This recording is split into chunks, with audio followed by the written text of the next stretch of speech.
अरे भैया रुको जरा, अगर आपके दिल में भी शुभमन गिल और रविंद्र जडेजा के लिए वही इज्जत है जैसे बिरयानी में रायते की होती है, तो वीडियो को लाइक करना बनता है बॉस। आज का टारगेट है सिर्फ 500 लाइक। हाँ, वही 500 जो आप 1 सेकंड में कर सकते हो और हमें मोटिवेशन मिल जाता है अगला धमाकेदार वीडियो लाने का। अब बात करते हैं दूसरे टेस्ट मैच के उस तूफान की जो गिल और जडेजा ने मचाया जब टीम मुश्किल में थी। छक्के उड़ाए, चौकों से लाइन बनाई और इंग्लैंड वालों को ऐसा झटका दिया कि उनके चाय के कप भी हिल गए। पूरा धमाकेदार एक्शन आपको मिलेगा हाईलाइट वीडियो में, तो कहीं स्किप मत करना, 1 सेकंड भी नहीं। और हाँ, वीडियो शुरू होने से पहले एक छोटा सवाल, भारत और इंग्लैंड दूसरा टेस्ट कौन जीतेगा? अपनी भविष्यवाणी हमें कमेंट में जरूर बताइए। तो चलिए दोस्तों, अब शुरू करते हैं आज का वीडियो। दोस्तों, क्रिकेट का असली रोमांच तब शुरू होता है जब दो पुरानी राइवल टीमें आमने सामने होती हैं और जब मैदान होता है एजबेस्टन का, तो हर गेंद, हर रन, हर विकेट एक कहानी कहता है। भारत और इंग्लैंड के बीच चल रहे इस दूसरे टेस्ट मुकाबले में वही रोमांच, वही जुनून और वही जज्बा देखने को मिला जिसने हर फैन की धड़कनों को तेज कर दिया। टॉस जीतकर फंस गया इंग्लैंड, क्योंकि कप्तान बेन स्टोक्स ने टॉस जीतते ही शेर की तरह दहाड़ लगाई। पहले बॉलिंग करेंगे। शायद उनके मन में ये बात घर कर गई थी कि भारत की बल्लेबाजी यहाँ लड़खड़ा जाएगी और उनकी टीम उन्हें महज 200 रन के भीतर समेट देगी। मगर क्रिकेट है जनाब, यहाँ किस्मत और जज्बा कब बाजी पलट दे कोई नहीं जानता।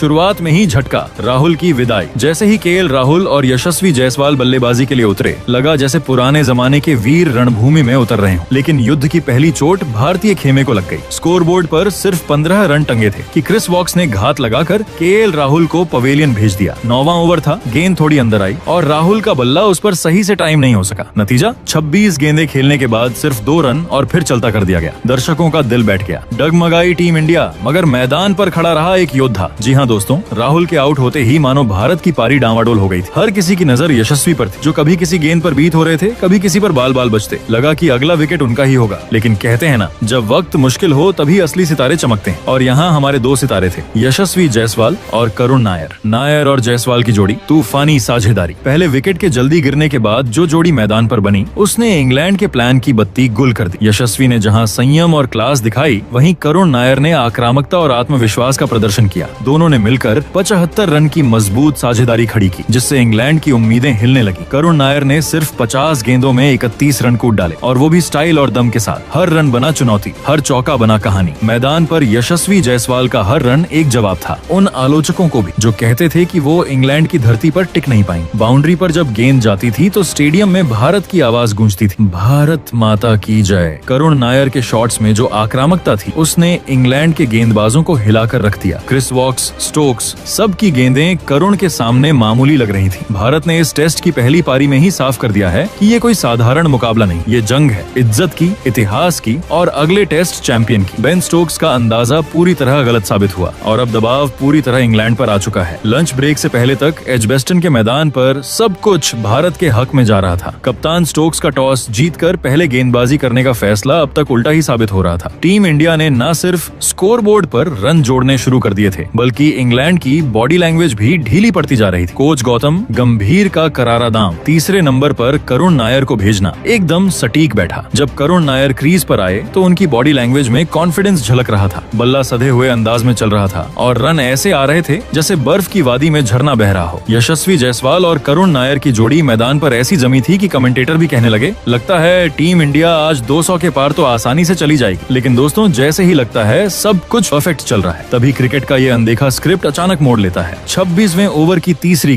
गेंदबाज थे ब्रायडन कार्स और उन्होंने फेंकी एक ऐसी शॉर्ट लेंथ बॉल जिस पर करुण नायर का दिमाग और हाथ तालमेल नहीं बिठा पाए। नायर ने शॉट खेलने की कोशिश की, लेकिन गेंद बल्ले से हल्की टकराकर सीधा स्लिप में खड़े हैरी ब्रूक के हाथों में समा गई। करुण नायर, जिन्होंने 31 रन की एक शानदार पारी खेली थी, पवेलियन लौट गए और स्कोरबोर्ड पर अब भारत का स्कोर था 95 रन पर 2 विकेट। ये झटका था दोस्तों, एक बड़ा झटका, क्योंकि नायर और यशस्वी की जोड़ी जिस पिच पर हावी दिख रही थी, वहां से अब एक खामोशी सी छा गई। दोस्तों, अब जिम्मेदारी का भार उठाया कप्तान शुभमन गिल ने। मैदान पर जब वो उतरे तो चेहरे पर आत्मविश्वास की चमक और आंखों में सिर्फ एक चीज थी, जीत की भूख। और फिर शुरू हुआ भारत का अगला अध्याय। एक छोर से यशस्वी जायसवाल अब भी लाजवाब बल्लेबाजी कर रहे थे, चौके, स्ट्रेट ड्राइव्स और शानदार कवर ड्राइव्स की बारिश हो रही थी। दूसरी तरफ शुभमन गिल भी अपने कप्तानी तेवर में रन बना रहे थे, बगैर रुके, बगैर थके। यशस्वी ने अपनी बल्लेबाजी से हर किसी को दीवाना बना दी। 107 गेंदों में 13 चौकों की मदद से 87 रन बना दिए थे। हर दर्शक अब यही सोच रहा था कि बस कुछ देर में ये नवयुवक अपने बल्ले से शतक का परचम लहराएगा। लेकिन तभी एक और चौंकाने वाला पल आया। बेन स्टोक्स ने फेंकी बाहर जाती गेंद और यशस्वी ने खेलने की कोशिश की एक अपर कट शॉट, मगर गेंद बल्ले का बाहरी किनारा लेकर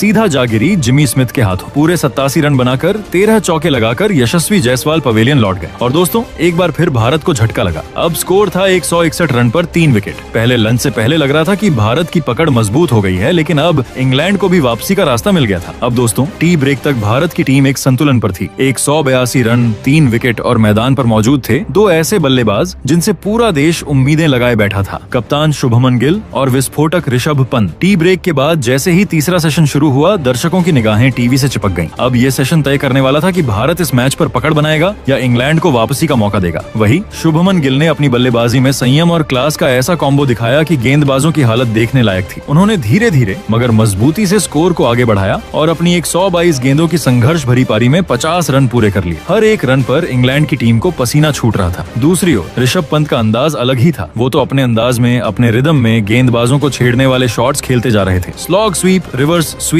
डैशिंग ड्राइव, हर शॉट इंग्लैंड के गेंदबाजों को तिलमिला देने के लिए काफी था। दोस्तों जब भारत की पारी फिर से सेट होने लगी थी और दोनों बल्लेबाजों के बीच एक अच्छी साझेदारी बनने लगी थी, तभी इंग्लैंड ने अपने सीक्रेट हथियार को मैदान में उतारा, शोएब वसीर। और दोस्तों वसीर ने आते ही बाजी पलट। गुगली 61वें ओवर की पहली गेंद और सामने थे पंत, जो आमतौर पर ऐसी गेंदों को भेज देते हैं बाउंड्री के पार, लेकिन इस बार गेंद उनके दिमाग को पड़ चुकी थी। पंत ने स्वीप की कोशिश की, लेकिन गेंद बल्ले का किनारा लेती हुई सीधी गई जैक क्रॉली के हाथों में। कैच इतना क्लीन था कि रिप्ले में भी बार बार दिखाया जा रहा था। 45 गेंदों में 25 रन, एक चौका, एक छक्का और एक ऐसी पारी जो तेजी से मैच को भारत के पक्ष में ला सकती थी, वहीं पर थम गई। अब भारत का स्कोर था 208 पर 4 विकेट। वही दोस्तों पूरा दबाव अब गिल के कंधों पर आ चुका था। हर फैन की यही दुआ थी कि कोई ऐसा साथी आए जो कप्तान के साथ मिलकर इस पारी को मजबूती दे, और उस उम्मीद के साथ मैदान पर आए नीतीश कुमार रेड्डी। तो नीतीश कुमार रेड्डी से उम्मीद थी कि वो लंबा टिकेंगे, गिल का साथ देंगे और भारत को सम्मानजनक स्कोर तक पहुंचाएंगे, लेकिन इंग्लैंड ने ये सपना चकनाचूर कर दिया। वही दोस्तों 62वें ओवर की चौथी गेंद, गेंदबाज थे क्रिस वॉक्स और ये थी एक खतरनाक इन स्विंग डिलीवरी जो सीधे आकर गिल्लियां उड़ा गई। नीतीश पूरी तरह चकमा खा गए, न बल्ला चला न पैर हिले और विकेट उड़ गए। अब दोस्तों भारत की हालत हो चुकी थी 3 पिलर पर खड़ी इमारत जैसी, जिसमें 2 पिलर टूट चुके थे और तीसरा पिलर थे गिल, जो हिला जरूर नहीं था लेकिन अब अकेला था। वही गिल को सहारा देने अब मैदान पर उतरे सर जडेजा, वो खिलाड़ी जो बैटिंग, बॉलिंग, फील्डिंग तीनों में इंग्लैंड को झुलसा सकता है। दोस्तों जब हालात मुश्किल हों, जब पारी लड़खड़ाई हो, जब एक के बाद एक विकेट गिर रहे हों, ऐसे में जो खिलाड़ी क्रीज पर डटा रहे वही असली योद्धा होता है। और आज टीम इंडिया के लिए वही योद्धा बनकर उभरे शुभमन गिल और रविंद्र जडेजा। जब भारत ने 5 विकेट महज 211 रन पर गंवा दिए थे तो लग रहा था कि पारी बिखर जाएगी, रनों की धार थम जाएगी और इंग्लैंड इस टेस्ट पर पूरी पकड़ बना लेगा। लेकिन तभी मैदान पर खड़े थे 2 ऐसे खिलाड़ी जो हार मानने वालों में नहीं थे। कप्तान शुभमन गिल ने तय कर लिया था, अब रुकना नहीं है, अब थामना नहीं है, क्योंकि अगर यहाँ वो धीमा खेले तो टीम डूब जाएगी। और फिर शुरू हुआ शुभमन गिल का तूफानी गियर, स्ट्रेट ड्राइव, बैकफुट पंच, लेट कट। हर शॉट इंग्लैंड की उम्मीदों को तोड़ने लगा। जैसे ही गिल ने अपना शतक पूरा किया, मैदान पर टीवी के सामने हर हिंदुस्तानी के चेहरे पर मुस्कान आ गई। ये कोई सामान्य शतक नहीं था, ये एक बयान था, ये एक ऐलान था कि कप्तानी का ताज सही सिर पर सजा है। शुभमन गिल ने इस शतक के साथ अपनी लीडरशिप क्लास दिखा दी। वो अब सिर्फ कप्तान नहीं, टीम के प्रेरणा स्रोत बन चुके थे। शुभमन गिल का साथ निभाने मैदान पर थे सर रविंद्र जडेजा, और उन्होंने वही किया जो उनसे उम्मीद थी। संजय मांजरेकर को भले ही उनका बैटिंग स्टाइल पसंद ना हो, लेकिन आज जडेजा का हर रन भारत के लिए सोने के बराबर था। उन्होंने गिल को न सिर्फ स्ट्राइक दी बल्कि इंग्लिश बॉलर्स को रोक कर रखा, एक ऐसे बैटर की तरह जो जानता है कि मैच सिर्फ बाउंड्री से नहीं, टाइमिंग और टेम्परामेंट से जीते जाते हैं। अब मैच पूरी तरह बदल चुका था। जैसे जैसे गिल और जडेजा की साझेदारी बढ़ रही थी, वैसे वैसे इंग्लैंड की स्लिप फील्डिंग, बॉलिंग सेटअप और हौसला टूटने लगा। कमेंटेटर कहने लगे, ये वही इंडिया है जो मुश्किलों में मुस्कुराना जानता है। दूसरे दिन का सूरज अब शुभमन गिल और रविंद्र जडेजा के नाम है। अगर गिल इस फॉर्म में टिके रहते हैं तो अकेले ही भारत को 400 रन के पार ले जा सकते हैं, लेकिन अगर जडेजा का साथ बना रहा तो समझिए कि भारत सिर्फ 400 नहीं बल्कि इंग्लैंड को मैच से बाहर करने की स्क्रिप्ट लिख सकता है। और दोस्तों वो कहते हैं ना, जब इरादे बुलंद हों तो तूफानों का रुख भी बदल जाता है। इंग्लैंड के गेंदबाज भी यही सोच कर आए थे कि किसी न किसी तरह शुभमन गिल का विकेट उखाड़कर भारत की रीढ़ तोड़ देंगे। Chris Woakes, Brydon Carse, Ben Stokes, हर किसी ने गिल को छेड़ने, हराने और झुकाने की पूरी कोशिश की। कभी शॉर्ट बॉल, कभी इन स्विंग, कभी स्लोअर वन, लेकिन गिल आज जैसे चट्टान बनकर मैदान पर टिके थे। उन्होंने ठान लिया था, चाहे कुछ भी हो जाए विकेट नहीं दूंगा। और दोस्तों ये कोई फिल्मी डायलॉग नहीं था, ये गिल का असली क्रिकेटिंग एटीट्यूड था। सामने से विकेट गिरते गए, करुण नायर, यशस्वी, पंत, नीतीश कुमार, लेकिन गिल का बल्ला नहीं रुका। वो अकेले इंग्लैंड के पूरे बॉलिंग अटैक के सामने ऐसे खड़े रहे जैसे अर्जुन चक्रव्यूह में पे,